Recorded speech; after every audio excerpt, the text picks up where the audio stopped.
코스피 지수가 지금 고점 대비 마이너스 30% 빠졌습니다. 날로 따지면 330일 정도 빠졌고요.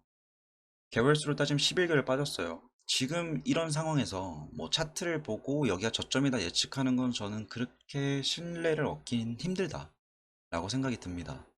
결국 우리가 시장을 바라볼 때 지금 얘는 저평가다 고평가다를 하기 위해서는 어떠한 일정한 기준이 있어야 됩니다.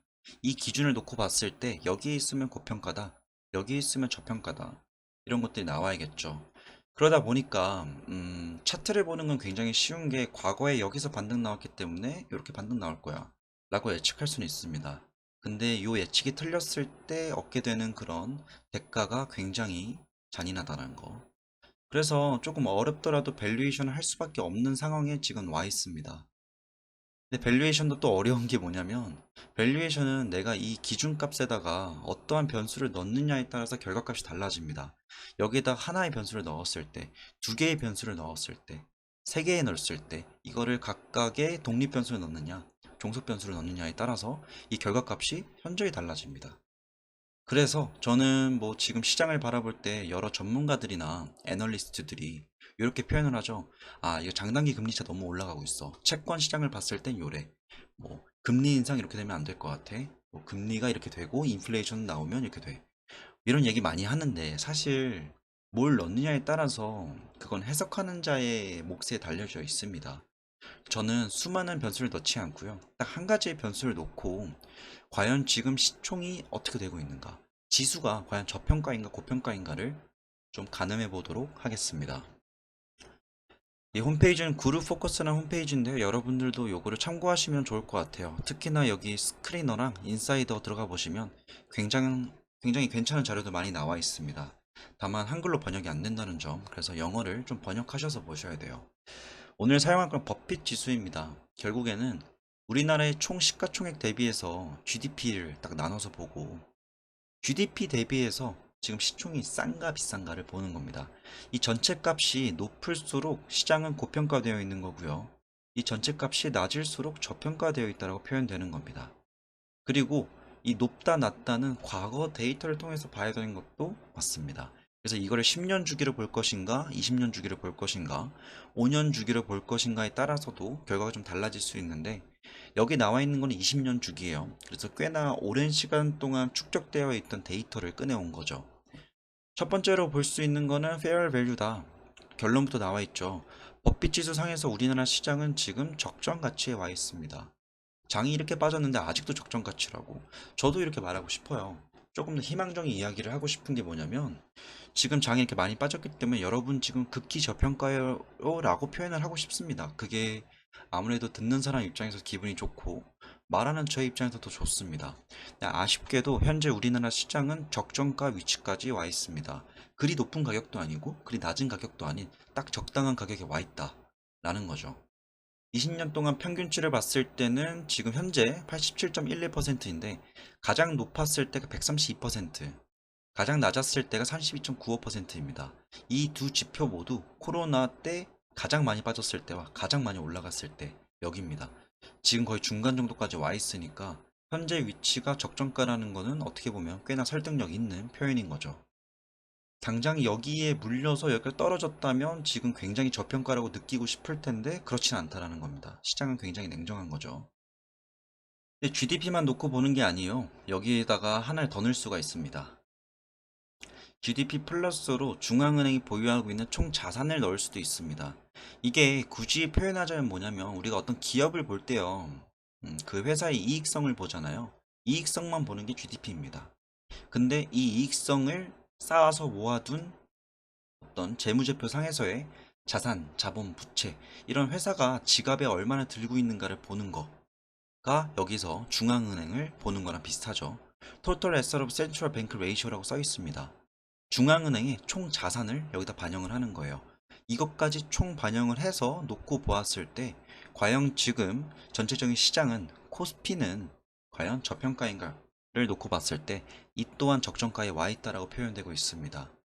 현재 67.95%인데 20년 최고치가 102.59고요. 20년 최저치가 26.69%입니다. 이걸 놓고 보았을 때도, GDP만 놓고 보았을 때도, 아니면 센트럴뱅크까지 넣었을 때도 적정가의 위치에 있다 라고 표현됩니다. 자, 이 아래에 나와 있는 거는 지금까지의 한국의 GDP 상승률을 표현한 거고요. 이건 위에 나와 있는, 반영되어 있는 지표고요. 히스토리컬 스탁 마켓 캡은 한국의 지난 시간 동안의 시가총액입니다. 우리가 익숙하게 본 이런 차트죠. 코스피 지수 차트입니다. 그 아래 내려보면 중앙은행의 촌. 그러니까 여기 세 개까지는 위에서 나와 있는, 결론적으로 나와 있는 지표들에 들어간 변수값들입니다. 저는 여기서 가장 중요하다고 보는 거는 요거예요. 오늘 영상의 아무래도 핵심은 얘입니다. 앞에 나와 있는 것들은 사실 결론만 보셔도 돼요. 아, 지금 적정가구나. 아, 굉장히 많이 빠져가지고 난 지금 저평가 상태인데 지금 여기 사야 될다라고 생각을 했는데 아직 적정가구나 라는 거를 느낄 수 있었다면, 여기부터는 과거의 얘기가 아니라 앞으로 어떻게 될까를 좀 예측을 하는 모델들을 포함하고 있습니다. 결국 중요한 거는 과거가 아니죠. 과거와 현재보다 더 중요한 거는 투자자에게 미래입니다. 그러니까 과거에 100원이었고 지금 50원이 됐다 한들 내가 이거를 얘보다 싸니까 사야지가 원인이 될 수 없다는 거죠. 매수에 클릭을 하기 위해서는 다시 여기를 수렴을 한다거나 아니면 100원까지 말고 200원까지 간다거나 하다못해 75원, 80원 이 정도까지 내가 산 것보다 앞으로 더 비싸질 거다라는 어떤 확신이 있어야 됩니다. 그래서 이걸 놓고 봤을 때 지난 2020년 3월, 그러니까 지난 2020년 3월부터 2020년 7월 4일 지금까지 2년하고도 4개월 동안에, 그리고 장이 고점이었을 때는 한 1년 반 동안에 많은 사람들은 후회했습니다. 아, 2020년 3월에 코로나 때문에 작살나고 있을 때 이때 신용대출 다 땡겨가지고 집 팔아서 주식을 살걸. 이렇게 후회하는 사람들이 이렇게 상승하는 과정에서 많이 나왔죠. 저도 그랬습니다. 저도 이거 진짜 뭐라도 해서 돈 다 싸그리 모아서 컴퓨터 팔고 뭐책 팔고 집 팔고 해가지고 늘걸, 이런 생각을 했었습니다. 근데 그걸 놓고 봤을 때 그때의 위치가 여기입니다. 근데 지금 요 정도 와 있죠. 아직 그 정도까지 빠진 게 아니라는 게 요 GDP와 토탈 마켓 캡을 기준으로 했을 때 나오는 거고요. 여기까지가 어떻게 보면 과거에 대한 데이터 모델들을 참고를 해가지고 적정가인가 이런 걸 보는 거라면 이게 가장 쓸만합니다. Predicted and Actual Returns Korea. 한국의 예상되고 실질적인 예상 기대 수익률을 표현하는 겁니다. 이게 중요한 이유는 뭐냐면, 이게 좀 이렇게 읽으면 좀 어려우실 수 있는데 이게 어떤 표현이냐면 내가 지금 시장에다 돈 때려 넣으면 어느 정도 수익률 날 수 있어? 요겁니다. 그러면 결국 기대 수익률이라는 거는 저평가일 때 사야지 가장 높은 기대 수익률이 나올 거 아니에요. 요런 패턴이 있다라고 한다면 여기에 돈 때려 넣었을 때가 가장 기대 수익률이 높은 거잖아요. 과거 기준으로도 앞으로 기준으로도 모든 모델들을 합쳐서 봤을 때 여기는 가장 기대값이 높은 거고요. 그리고 여기가 가장 기대값이 높을 때고 여기가 가장 기대값이 낮을 때죠. 이거의 변수는 GDP이긴 하지만 결국엔 직관적으로 봤을 때 시장을 예측해 줄 수 있는 모델은 얘입니다. 그러니까 내가 지금 돈 때려 넣으면 얼마나 벌 수 있어를 표현을 하는 거예요. 지금 5%입니다. 지금 너네 여기다가 시장에다 돈 넣으면 5% 줄 수 있을 것 같은데 를 이 GDP 모델을 근거로 말을 한 거죠. 지금 5%면 그러면 아까 제가 말을 했던 2020년 3월 가장 돈 때려 박았으면 좋았을 텐데 라고 했을 때 걔네가 몇 퍼센트였을까를 볼까요? 돌아가서 보면 2020년 3월 요때가 6.9, 6.59입니다. 예상되는 기대 수익률이 6.9이고요. 그리고 가중평균해 봤을 때 6.59가 나옵니다. 자, 그럼 이렇게 정리를 해보자고요. 2020년 3월이 지금 돌이켜 보니까 가장 돈을 때려 넣었어야 되는 시기였습니다. 가장 극저평가되어 있는 가격이었는데 요 상에서 6.8이 나옵니다. 맞죠? 그럼 지금 돌이켜 봤을 때 많은 사람들이 후회하는 거는 아, 작년에 장 고점일 때 팔걸이잖아요. 그때가 언제인지 볼까요? 차트상으로는 여기입니다. 뭐 5월과 6월이죠. 2021년 5월과 6월 달이 지금 돌이켜보면 요때 그냥 다 팔고 인버스 넣었으면 어땠을까라는 후회가 드는 시점입니다. 그럼 아까 거기서 한번 볼까요? 5월과 6월 여기입니다. 6월 2021년 6월 20일 날 지표값은 마이너스 1.73이 나옵니다. 2021년 6월, 5월에서 한 6월 정도 되죠. 가장 고평가되어 있었던 거가 기준이 보니까 마이너스 1.73입니다.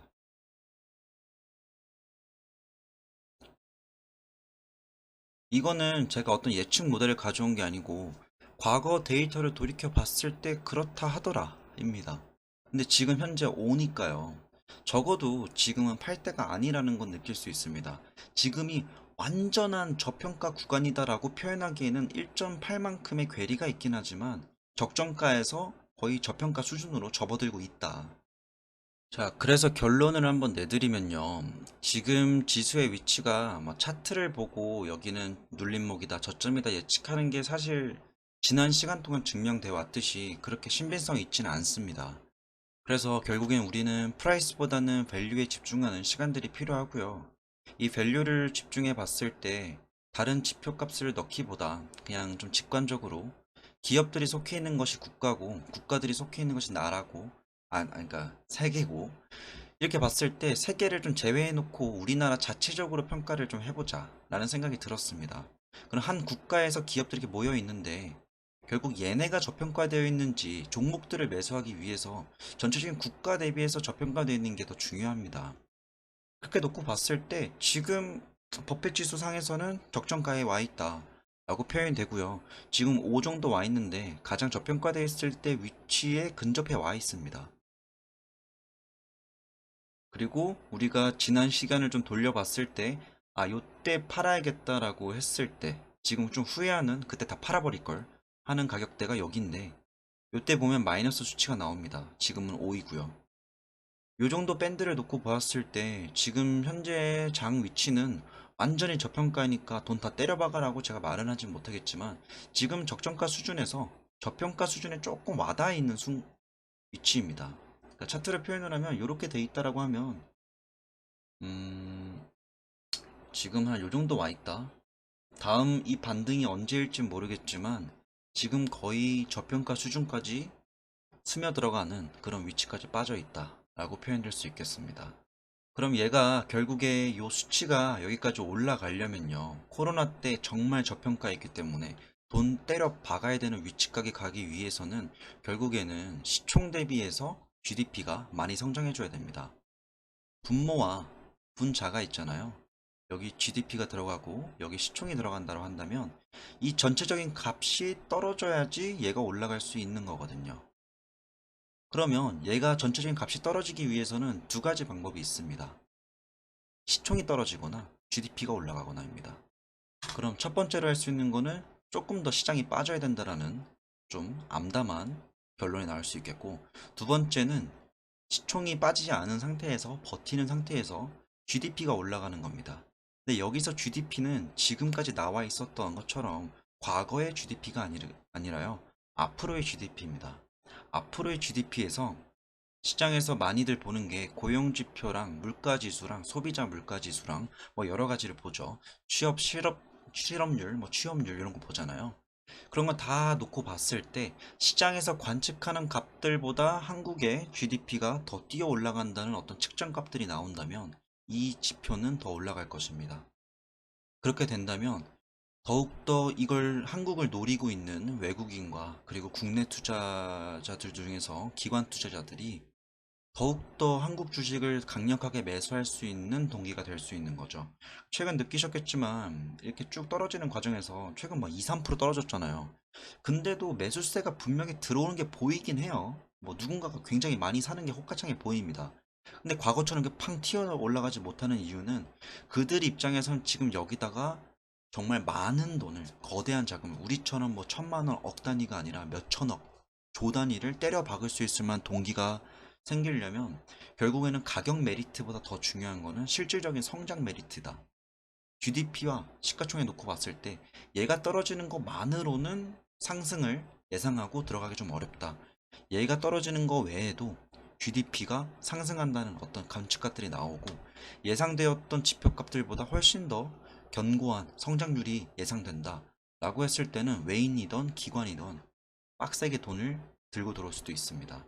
제가 이 이야기를 하는 건 뭐냐면 우리가 동학개미 운동이라고 표현을 하잖아요. 시장 굉장히 좋았을 때 개미들이 월급들 넣고 부동산 팔아서 넣고 이랬는데 사실 더 이상 이렇게 빠진 이상 개인 투자자들의 돈만으로 이렇게 올리기 힘들다는 걸 여러분도 아실 거예요. 시장에서 보이잖아요. 개인 매수만으로는 올라가기 좀 어려운 거. 결국에는 거대 자금들이 들어와야 됩니다. 해외 자금들, 해외 펀드들. 액티브도 들어와도 되긴 하는데 패시브 펀드들의 자금 자체가 국내 시장에 좀 받쳐줘야지 본격적인 상승이 나올 수 있다라고 저는 보고 있습니다. 여튼 오늘의 영상은 여기까지고요. 아쉽게도 제가 지금 당장 완전히 극히 저평가이니까 여러분 집 팔고 사세요라고 말씀을 못 드렸습니다. 지금은 적정가이지만 거의 저평가 수준까지 왔다라고 저는 평가를 해요. 근데 좀 파멸적인 상승이 나오기 위해서는 GDP가 상승할 수 있을 만한 요인들이 나와야 됩니다. 우리나라가 떡상할 수 있을 만한, 우리나라가 좀 기대될 만한 아시아 수많은 국가들 중에서 특히나 눈에 띌 만한 어떤 퍼포먼스를 만들 만한 그런 분위기가 나와줘야 되지 않는 시점인가 라고 보고요. 이럴 때일수록 뭐 물론 중소기업들이 받쳐주는 것도 중요하겠지만 삼성전자, 현대차, LG전자, 뭐 카카오, 네이버, 셀트리온 그리고 뭐 에코프로비엠 이런 대형 기업들이 상승 모멘텀을 딱 받고 올라가는 시점이 나왔습니다. 오늘 영상 여기까지고요. 다음에는 이 GDP 변수 말고 다른 지표들을 넣을 수 있으면 그것 또한 한번 공유 드리도록 하겠습니다.